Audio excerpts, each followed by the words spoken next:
So we're just taking a look here at a couple of zones that have oxidization. You can see right there. We just want to take a quick look and see if we can find anything. We're seeing a few samples on the ground which are showing signs of pyrite and chalcopyrite. And there's loads of oxidization here, so it gives you an indication you have some kind of iron. So what it's looking like right here is you have pyrite which has formed in your fractures of your rock. So there's loads of deteriorated rock here with minor amounts of iron pyrite. A sample here that I pulled off the ground.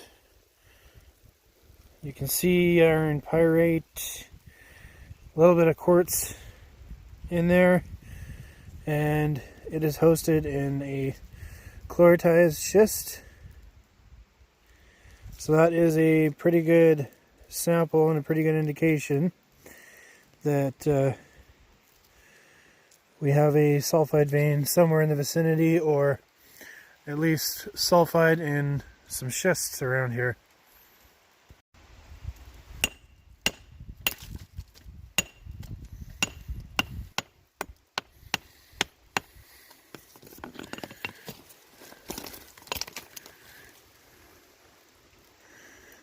Doesn't appear to be any in your host rock. So this oxidization is coming from somewhere. Possibly a small sulfide vein along here. So the schists right here give you a good indication that that vein is somewhere in here.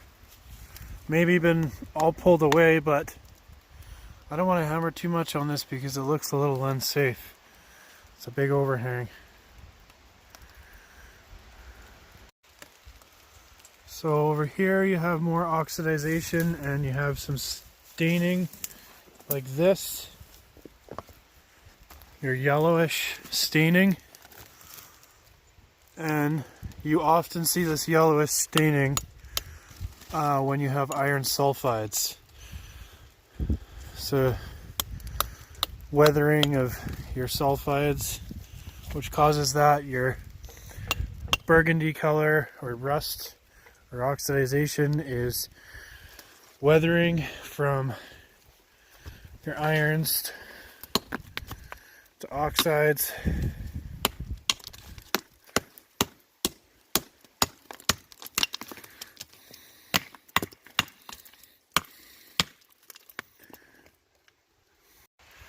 We couldn't find the sulfide vein, but we did find disseminated sulfides throughout some of the rocks. There's a little bit of sulfides over there, but this is the primary sample that we found, which is pretty loaded with iron pyrite.